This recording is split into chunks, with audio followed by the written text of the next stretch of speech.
Como a gente acabou de ver aí na reportagem, a decisão tomada no início do mês pelo Supremo Tribunal Federal, Georgina, já causa essa polêmica toda entre a população, pois abre uma brecha para reduzir a punição no caso de motoristas embriagados que se envolveram em acidentes de trânsito com morte. E a gente sabe que o motorista não pode beber de jeito algum.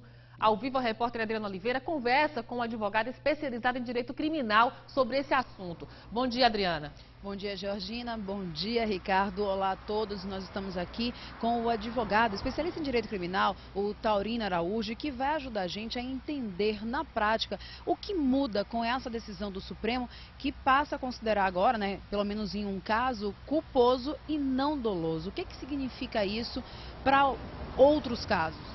A perspectiva adotada pelo Supremo, ela é uma interpretação correta da lei. Por quê?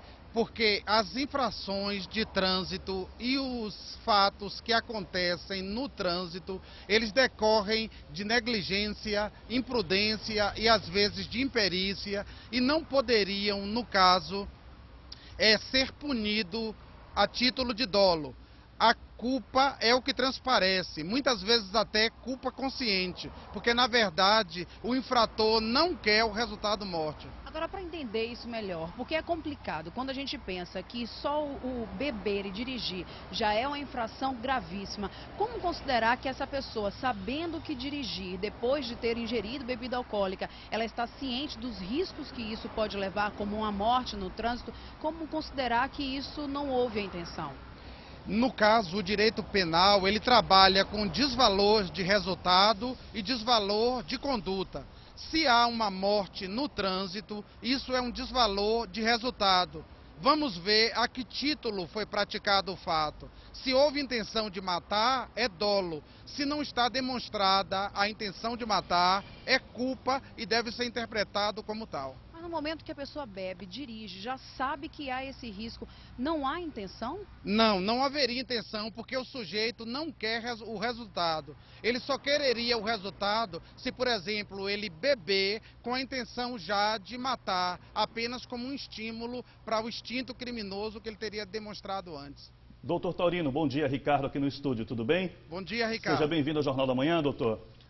Não entra em minha cabeça, doutor, e eu tenho certeza que nesse momento não entra na cabeça de muita gente essa afirmação, né? Se o sujeito sai de casa dirigindo para sentar numa mesa de bar, toma sua cervejinha, depois pega o carro, pega o volante, sabendo do risco que isso implica, ele assume o risco e ele não é culpado, quer dizer, ele não teve a intenção de matar, ainda que ele mate alguém? O Código de Trânsito, Ricardo, já define isso como infração gravíssima. Isso por quê? Porque o sujeito em questão, ele assume uma culpa no grau máximo, uma culpa consciente. Mas isso não quer dizer que ele queira matar. Mas a sensação que a gente tem é que uma situação como essa pode acabar gerando mais impunidade. Há uma sensação generalizada da imprensa e também da sociedade. Há uma pressão social e midiática por conta dos resultados nefastos que acontecem. Mas uma coisa boa vai voltar a acontecer, e isso é importantíssimo, que é a prevenção através da fiscalização. Doutor Taurino, Georgina, bom dia. Bom dia, Georgina. É uma sensação, mas é uma sensação que é muito real. Principalmente para quem perdeu alguém atropelado no trânsito por um motorista embriagado. Porque é muito diferente de um motorista que de repente está no volante, passa mal, enfim, tem problema no coração, ou então algum problema mecânico e atropela alguém sem intenção nenhuma. É diferente de alguém que bebe a noite inteira, pega um volante e atropela alguém na rua. A sensação de impunidade é muito grande. É isso, Georgina. O Estado moderno, ele proíbe o chamado excesso. Há uma proibição de excesso.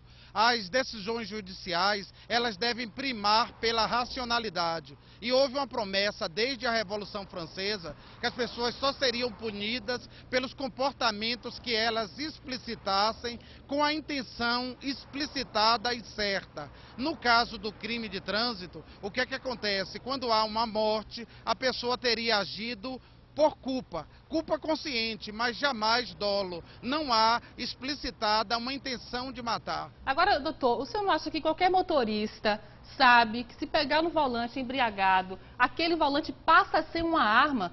Todo mundo tem consciência disso?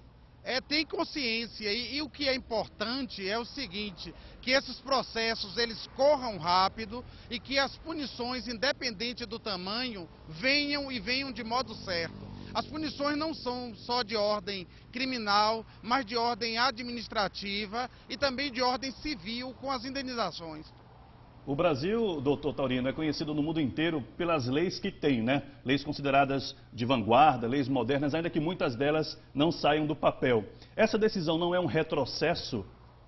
Ricardo, o importante é que haja concretização das decisões judiciais. Você falou bem, as nossas leis são excelentes. O que precisa mesmo é haver punição certa, independente do tamanho. Quem cometeu infração, por menor que seja, deve ser punido na medida de sua culpabilidade. E no caso desses fatos de trânsito, a culpabilidade que aparece é a título de culpa consciente. Pouquíssimas hipóteses envolveriam o dolo, ou seja, a intenção de matar. O ministro do Supremo, Marco Aurélio, chegou a afirmar que se a sociedade tem essa necessidade de uma punição maior, que se mudasse então o Código de Trânsito, esse seria o caminho? Poderia ser criar disposições específicas com punições mais graves, Adriana, porque justamente o que diferencia um crime doloso de um crime culposo, afora a intenção ou a negligência, a imprudência e a imperícia, é o tamanho da pena. Ou seja, poderia mudar totalmente o tratamento jurídico dado, aumentando as penas diretamente no Código, para que houvesse uma repressão maior.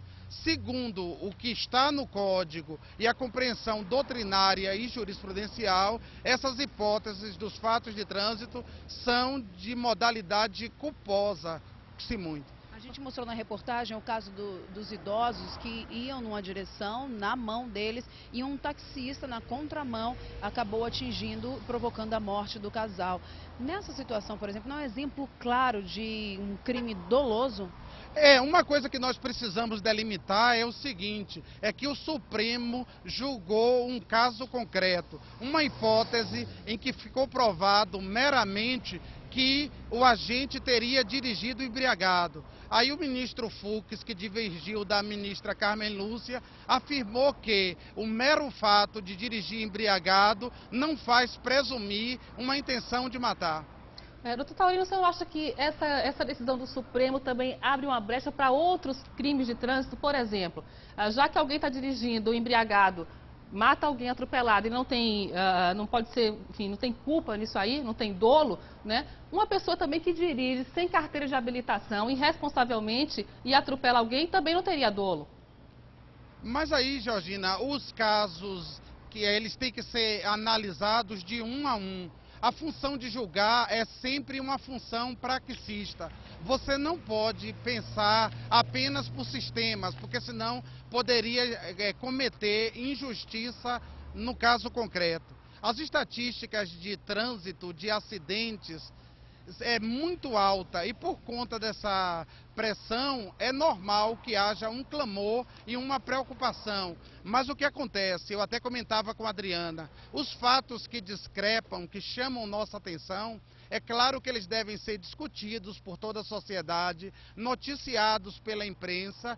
Os que forem para ser denunciados serão denunciados pelo Ministério Público e os juízes terão o dever de julgar conforme a consciência deles e a prova concreta e redonda em cada processo. Muito obrigada pela participação do senhor aqui no Jornal da Manhã, um assunto realmente bastante polêmico que a sociedade toda precisa discutir. Não é isso mesmo, Ricardo? É isso mesmo, Adriana. Obrigado, bom dia, bom trabalho. Bom dia também aí, doutor Taurino, tá?